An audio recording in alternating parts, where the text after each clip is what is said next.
दोस्तों कैसे हैं आप सभी और बहुत बहुत स्वागत है आपका मोस्ट इम्पोर्टेंट लूसेंट जी के सीरीज़ में।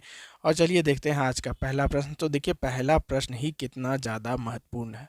संविधान का कौन सा अनुच्छेद अस्पृश्यता का उन्मूलन करता है? आप सभी ने इसका आंसर जाना होगा। काफ़ी पॉपुलर और इम्पॉर्टेंट प्रश्न है, कई बार का पूछा गया प्रश्न है। तो इसका जवाब हो जाएगा अनुच्छेद 17 या आर्टिकल 17।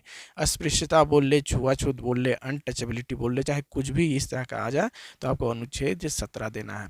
अच्छा, अनुच्छेद 15 के बारे में आर्टिकल 15 एक फिल्म भी आई थी आयुष्मान खुराना की। तो इसमें क्या है?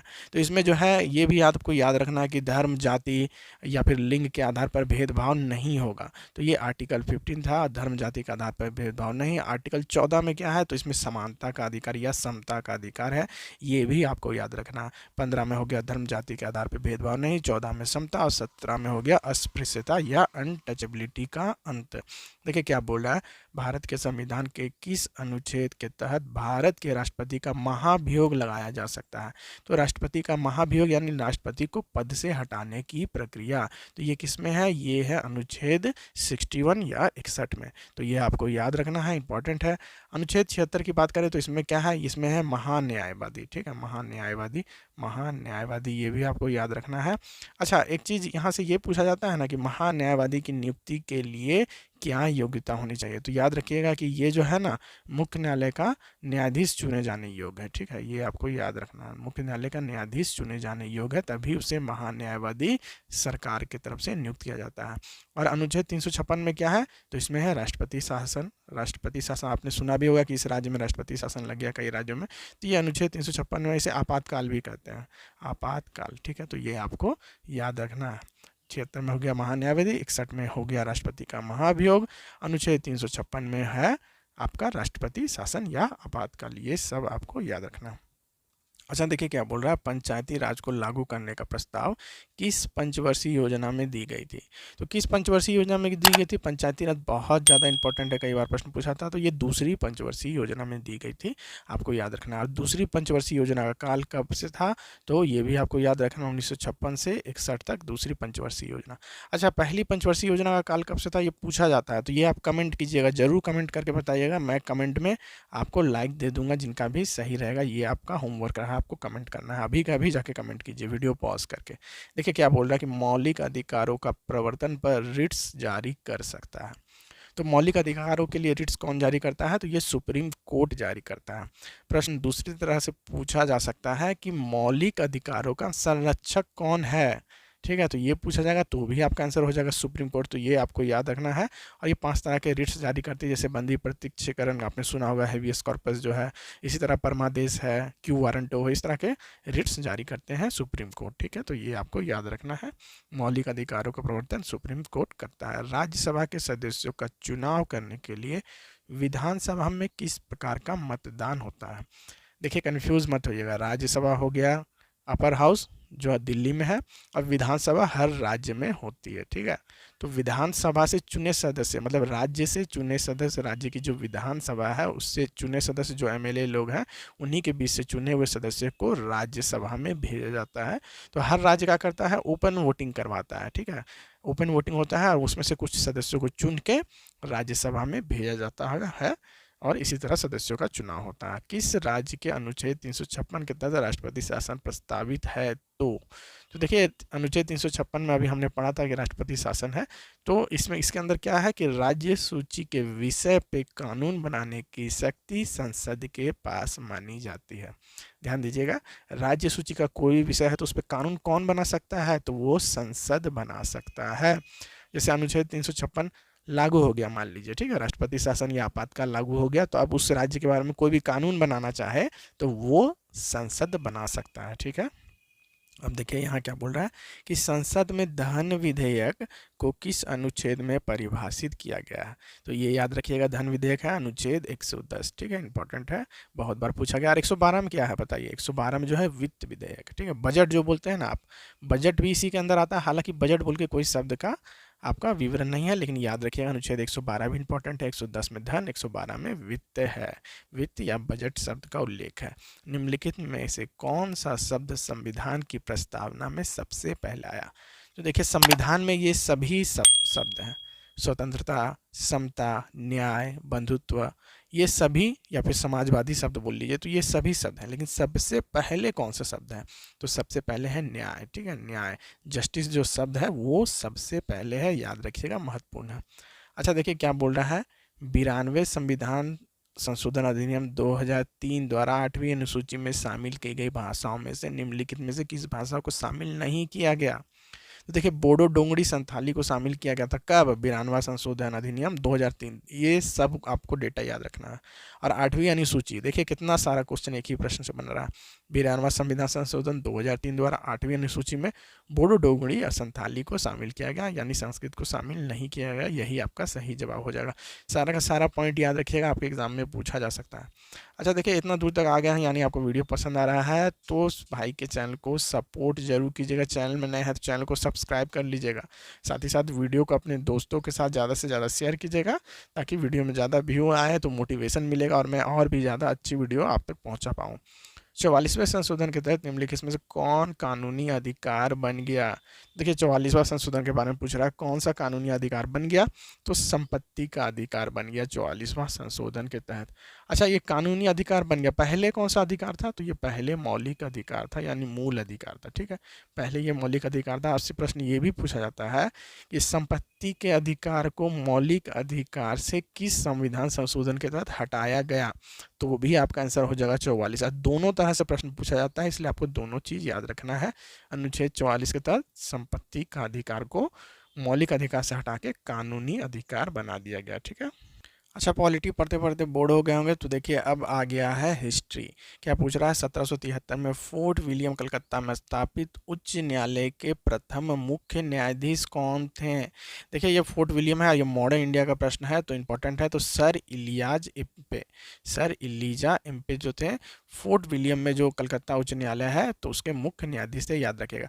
देखिए एक और प्रश्न इससे पूछा जाता है कि फोर्ट विलियम की स्थापना कहाँ की गई? फोर्ट है, समझ रहे हैं ना, यानी किला है, तो इसकी स्थापना की गई कलकत्ता में, हावड़ा ब्रिज के पास ही है, वहां से दिखता है, अगर आप कभी गए होंगे तो देख पाइएगा। अच्छा देखिए क्या बोल रहा है कि रेगुलेटिंग एक्ट के दोषों को दूर करने के लिए ब्रिटिश प्रधानमंत्री विलियम पिट ने किस अधिनियम को पारित किया? तो किस अधिनियम को पारित किया? 1784 का पिट्स इंडिया एक्ट। देखिए यहाँ पे पिट है तो इससे आ गया पिट्स इंडिया एक्ट। ये आप ऐसे भी गेस करके मार सकते थे। विलियम पिट, पिट्स इंडिया एक्ट 1784। और किसके लिए? रेगुलेटिंग एक्ट में जो दोष था उसको हटाने के लिए दिया गया था। और ये सारा पूछा हुआ प्रश्न है, इंपॉर्टेंट प्रश्न है, मिस मत कीजिएगा। ठीक है, आपका आगामी एग्जाम में पूछा जा सकता है। रॉबर्ट क्लाइव द्वारा बंगाल में शुरू किए गए, देखिए कितना महत्वपूर्ण प्रश्न है, एनटीपीसी बोलिए, एसएससी बोलिए, हर जगह पूछा गया प्रश्न है। शुरू की गई दोहरी शासन व्यवस्था किसने समाप्त की? दोहरी शासन व्यवस्था वार्निंग देकर समाप्त की। किसने की? वार्निंग कौन देता है? वारन हेस्टिंग वार्निंग देता है और दोहरी शासन व्यवस्था समाप्त करता है। अच्छा फिर पूछा जाएगा कि लगाया किसने? तो क्लाइव ने लगाया, वारन हेस्टिंग ने हटाया। दोनों चीज आपको याद रखना है। क्लाइव ने लगाया, क्या लगाया? दोहरी शासन व्यवस्था। हटाया किसने? वारन हेस्टिंग ने। कहाँ पे? बंगाल में। ठीक है, ये सब चीज़ आपको याद रखना है। विलियम बेंटिक का संबंध किससे है? सती प्रथा से। ये भी आपको याद रखना। राजा राम मोहन राय का भी इसमें योगदान था। ठीक है, तो ये सब आपको याद रखना है। अगला प्रश्न, अच्छा देखिए यहाँ पे क्या है कि 1791 में किसने भारत में अस्थाई पुलिस बनाया और कलकत्ता में पुलिस आयुक्त की नियुक्ति की? अस्थाई पुलिस देख के आपको कुछ याद आ रहा होगा, देखिए याद कीजिए, इसको बोला जाता है अस्थाई बंदोबस्त। अस्थाई बंदोबस्त। हाँ, हैंड राइटिंग अगर अच्छा ना हो तो थोड़ा सा माफ़ कीजिएगा। ठीक है, अस्थाई बंदोबस्त किसने स्थापित किया ये पूछा जा रहा, तो कर्नवालिस। ठीक है, लॉर्ड कर्नवालिस ने अस्थाई बंदोबस्त स्थापित किया। कहाँ पे? कलकत्ता में, यानी कि बंगाल में। ठीक है, तो ये आपको याद रखना चाहिए, कर्नवालिस ने। अब विलियम बेंटिक सती प्रथा, और आपको पता है वारन हेस्टिंग ने द्वैत शासन को हटा दिया। ठीक है, अगला प्रश्न देख लीजिए। तृतीय आंग्ल मैसूर युद्ध किसके बीच लड़ा गया था? देखिए कितना बार पूछा जा रहा है, क्योंकि टीपू सुल्तान से रिलेटेड है तो बहुत इंपॉर्टेंट है। तो ब्रिटिश और टीपू सुल्तान। टीपू सुल्तान क्या था इसमें? हार गया था। ठीक है, तो ये भी आपको याद रखना है। टीपू सुल्तान इसके बाद नहीं जीत पाया था, उसकी मौत हो गई थी। तो तृतीय आंग्ल मैसूर युद्ध किसके बीच लड़ा गया था? ब्रिटिश और टीपू सुल्तान। अब देखिए यहाँ बोल रहा है 1802 में बेसिन की संधि किसके बीच हुई? देखिए सारा का सारा कितना इंपॉर्टेंट प्रश्न है और सारा का सारा पूछा गया है, आपको दिख जाएगा। तो देखिए ब्रिटिश और पेशवा बाजीराव टू, और यहाँ फंसाया जाता है यही बोल के कि बाजीराव टू दे देगा, बाजीराव वन दे देगा। तो आपको याद रखना है बेसिन की संधि बाजीराव टू, बेसिन की संधि बाजीराव टू, बेसिन की संधि बाजीराव टू, याद रखना है, अच्छे से याद कर लीजिएगा, भूलिएगा मत। अच्छा देखिए, बोल रहा 1929 में इंडियन नेशनल कांग्रेस के लाहौर अधिवेशन की अध्यक्षता किसने की? तो लाहौर अधिवेशन जो हुआ था उसकी अध्यक्षता किसने की? जवाहरलाल नेहरू ने। नेहरू ने अध्यक्षता की लाहौर अधिवेशन की, ठीक है। गांधी जी ने नहीं की थी। गांधी जी ने कहाँ पे की थी? बेलगांव अधिवेशन की। बेलगांव अधिवेशन 1924 की अध्यक्षता की थी गांधी जी ने। ये आपको याद रखना है, पूछा जाएगा तो ये आप दीजिएगा, ठीक है। आगे बढ़ते हैं। सविनय अवज्ञा आंदोलन किस वर्ष शुरू हुआ था? तो सबसे पहले तो इसके बारे में ये इंपॉर्टेंट पॉइंट है कि किसने शुरू किया था, तो गांधी जी ने शुरू किया था। और दूसरा प्रश्न इससे ये पूछा जाता है कि किसके समय में हुआ था, तो लॉर्ड इरविन के समय में हुआ था। ये दोनों ही प्रश्न सविनय अवज्ञा आंदोलन से पूछा जाता है। तो कब हुआ था? 1930 में हुआ था, ठीक है। 1930 में हुआ था, फिर गांधी इरविन समझौता हो गया था। उसके बारे में अगले प्रश्न बताता हूँ। देखिए, द्वितीय गोलमेज सम्मेलन किस वर्ष आयोजित हुआ था? 1931 में। अब देखिए यहाँ थोड़ा ध्यान दीजिए, 1930 में क्या होता है? सविनय अवज्ञा आंदोलन होता है, अभी जो मैंने बताया गांधी जी करते हैं। और उस समय गवर्नर कौन रहते हैं? इरविन रहते हैं, ठीक है। तो क्या होता है कि सविनय अवज्ञा आंदोलन होता है और ब्रिटिश सरकार की नींव हिल जाती है। तो इरविन को क्या किया जाता है? इरविन क्या करता है कि जाके गांधी जी के साथ समझौता करता है, और गांधी इरविन समझौता होता है। और उसमें ये शर्त रखा जाता है कि 1931 में जो द्वितीय गोलमेज सम्मेलन है उसमें गांधी जी को भाग लेना होगा। तो गांधी जी इसमें फिर भाग लेते हैं द्वितीय गोलमेज सम्मेलन में, ठीक है। तो गांधी इरविन समझौता के बाद गांधी जी इसमें भाग लेते हैं। अच्छा, एक चीज़ और है कि बी आर अम्बेडकर भी यहाँ से जाते हैं, ठीक है। तो ये भी आपको याद रखना है कि इस सम्मेलन में बी आर अम्बेडकर भी जाते हैं और गांधी जी भी जाते हैं। द्वितीय गोलमेज सम्मेलन 1931 में होता है।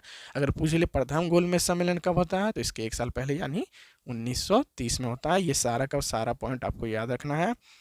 किस पैक्ट के साथ गांधी जी ने सांप्रदायिक अधिनियम कम्युनल अवार्ड के विरोध में आ रही अपनी भूख हड़ताल समाप्त कर दी थी? किस एक्ट के विरोध में किया था? तो ये देखिए, पूना पैक्ट हुआ था, ठीक है। पूना पैक्ट किसके किसके बीच हुआ था? ये भी पूछा था। गांधी जी तो थे ही, साथी कौन थे? साथी थे बी आर अम्बेडकर, ठीक है। तो ये याद रखना, अम्बेडकर जो थे। और इसमें क्या कहा था ना कि जो दलित वर्ग है उसके लिए जो है सेपरेट आपका जो है चुनाव प्रक्रिया के लिए यहाँ पे बोला गया था। तो याद रखना है कि गांधी जी बी आर अम्बेडकर थे और पूना पैक्ट हो गया था, ठीक है। अगला प्रश्न देख लेते हैं क्या बोला जा रहा है। अब देखिए, हिस्ट्री के बाद अर्थशास्त्र का भी प्रश्न ले लेते हैं। तो अर्थशास्त्र में आईपीओ का फुल फॉर्म क्या है? और आईपीओ शब्द अभी बहुत ज़्यादा सुनने मिल रहा है। तो इसका मतलब है इनिशियल पब्लिक ऑफरिंग। अब आप पूछिएगा कि ये क्या है? तो देखिए, जैसे एलआईसी का कॉर्पोराइजेशन कर दिया गया है, तो LIC PSU public sector unit बन चुकी है। अब क्या करेगा एलआईसी की? मार्केट में जाएगा, मार्केट में अपने नाम का शेयर निकालेगा, और हमारे आपके जैसे जो नॉर्मल लोग हैं वो जाके इसका शेयर खरीद सकते हैं, और इसी को इनिशियल पब्लिक ऑफरिंग बोला जाता है। और इस शेयर के जरिए हम एलआईसी में हिस्सेदारी सरकार बेचती है और आम नागरिक या कोई भी इसे खरीद सकता है। दिल्ली इज़ नॉट फार पुस्तक के लेखक हैं। तो ये इंपॉर्टेंट प्रश्न है क्योंकि रस्किन बॉन्ड ने लिखा है। तो दिल्ली इज़ नॉट फार किसने लिखा है? रस्किन बॉन्ड ने। गॉड ऑफ स्मॉल थिंग्स किसने लिखा है? God of small things. देखिए, इस पुस्तक के लिए इन्हें प्राइज भी मिला था, बुकर प्राइज। तो अरुंधति राय ने लिखा है। भारतीय मूल की लेखिका हैं, अंग्रेजी लिखती हैं। श्रीलंका पाक जलडमरू के पार भारत के दक्षिण पूर्व तट और की खाड़ी के बीच स्थित है। तो देखिए, पहले समझिए कि भारत है, यहाँ पे श्रीलंका है, तो यहाँ पे क्या स्थित है? तो यहाँ पे है मन्नार की खाड़ी, मन्नार की खाड़ी, ठीक है। तो ये आपको याद रखना, मन्नार की खाड़ी। ये देखिए, आंसर आपका हो गया ऑप्शन बी, यानी मन्नार की खाड़ी दक्षिण पूर्वी तट पे स्थित। ये हो गया दक्षिण, ये हो गया पूर्व, दक्षिण पूर्वी तट पे स्थित है। अब देखिए, हम्पी कोनूरू निम्नलिखित में से किस खेल से संबंधित है? करंट अफेयर का प्रश्न है, तो शतरंज से संबंधित है, ठीक है। और ये जो है इनको अवार्ड भी मिला जाता है, ग्रैंड मास्टर है कोनूरू हम्पी, अभी बहुत सारे अवार्ड जीते हैं। तो ये आपको याद रखना है, पूछा जा सकता है। एड्रेस शब्द निम्नलिखित में से किस खेल से संबंधित है? एड्रेस किससे संबंधित होगा? सोचिए, गोल्फ से संबंधित, ठीक है। गोल्फ को उसके एड्रेस पे भेजा जाता है, तो गोल्फ से संबंधित। यहाँ पे एक झंडा लगा रहता है जहाँ पे बॉल को दिया जाता है। तो एड्रेस शब्द का संबंध हो गया गोल्फ से।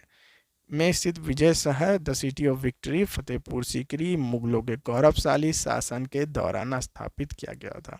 तो कौन सा? आगरा में स्थित है द सिटी ऑफ विक्ट्री। कहाँ पे है? आगरा में। City of victory Fatehpur Sikri मुगलों के गौरवशाली शासन के दौरान स्थापित किया गया था। याद रखिएगा, आगरा में है सिटी ऑफ विक्ट्री। की अध्यक्षता वाली वित्त मामलों की स्टैंडिंग कमेटी ने संसद में स्टैंडिंग कमेटियों में उत्कृष्ट प्रदर्शन के लिए चेन्नई में संसद रत्न पुरस्कारों के लिए चुना गया। तो किसको चुना गया? एम वीरप्पा मोइली। पहले तो याद आपको रखना है कि एम वीरप्पा मोइली का संबंध किस कमेटी से? वित्त मामलों की स्टैंडिंग कमेटी। ये प्रश्न ही पूछा जाता है कि वीरप्पा मोइली वित्त मामलों का स्टैंडिंग कमेटी है और इसे संसद रत्न पुरस्कार मिला, तो इंपॉर्टेंट हो जाता है। देखिए संसद से संबंधित प्रश्न है। भारतीय अर्थव्यवस्था की प्रकृति निम्नलिखित में से कौन सी है? तो याद रखना है, भारतीय अर्थव्यवस्था जो है वो पूंजीवादी प्लस समाजवादी का मिश्रण है, इसलिए इसे मिश्रित अर्थव्यवस्था कहते हैं। ठीक है, पूंजीवादी भी है, पूंजीपतियों का भी शासन है, और समाजवादी यानी समाज के लिए भी काम करना है, तो मिश्रित अर्थव्यवस्था है। अच्छा, रूस में जो है ना, रूस में पूछा जाता है, तो रूस में समाजवादी अर्थव्यवस्था है। वहीं बात करें अमेरिका हो गया, आपका यूएसए हो गया, साथ ही जर्मनी, फ्रांस, मतलब जितना भी यूरोपियन कंट्री है, यूरोप का मैक्सिमम कंट्री, तो वो उसमें पूंजीवादी अर्थव्यवस्था है। और कम्युनिस्ट अर्थव्यवस्था कहाँ है? तो चाइना में। ठीक है, ये भी आपको याद रखना है। तो भारत में है मिश्रित अर्थव्यवस्था यानी समाजवादी और पूंजीवादियों का मिश्रण। रूस में है समाजवादी और पूंजीवादी। यूएसए बोल लीजिए, जितने यूरोपियन कंट्री हैं, और कम्युनिस्ट अर्थव्यवस्था चीन में उपलब्ध है। एक यूनानी इतिहासकार मेगास्थनीज ने ईसा पूर्व 4वीं शताब्दी में के शासनकाल के दौरान भारत की यात्रा की।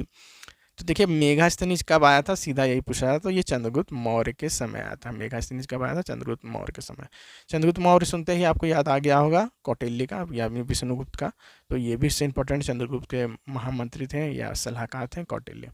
तो मेगास्थनीज आया था, और कब आया था? 302 BC में। ठीक है, ये भी याद रखिएगा। ठीक है, मेगास्थनीज। और कहाँ से आया था? तो यूनान से आया था, ये भी पूछा जाता है। अगला प्रश्न देख लीजिए, निम्नलिखित में से कौन राजस्थान का नृत्य है? तो कौन सा राजस्थान का नृत्य है? तो झूलन। ठीक है, झूलन है राजस्थान का नृत्य, याद रखना है आपको। अच्छा ये बताइए, तो घूमर कहाँ का है? घूमर कहाँ का? कमेंट करके बताइए, ये आप पे छोड़ता हूँ, बहुत ही इंपॉर्टेंट है, बहुत बार पूछा गया। तो देखता हूँ आप बता पाते हैं कि नहीं, कि घूमर कहाँ का, ये बताइएगा। अच्छा चलिए, ये था इस सीरीज़ का लास्ट प्रश्न। ठीक है, आपको कैसा लगा कमेंट करके ज़रूर बताइएगा। चैनल पे नए हैं तो चैनल को सब्सक्राइब भी कर लीजिएगा, और दोस्तों के साथ शेयर भी कर लीजिएगा, ताकि चैनल का ग्रो हो सके। जितना ज़्यादा ग्रो होगा उतनी ही अच्छी वीडियो देने की कोशिश की जाएगी। तो आज का वीडियो रखते हैं यहीं तक। आप सबका दिन अच्छा हो, खुश हो, तब तक के लिए जय हिंद दोस्तों।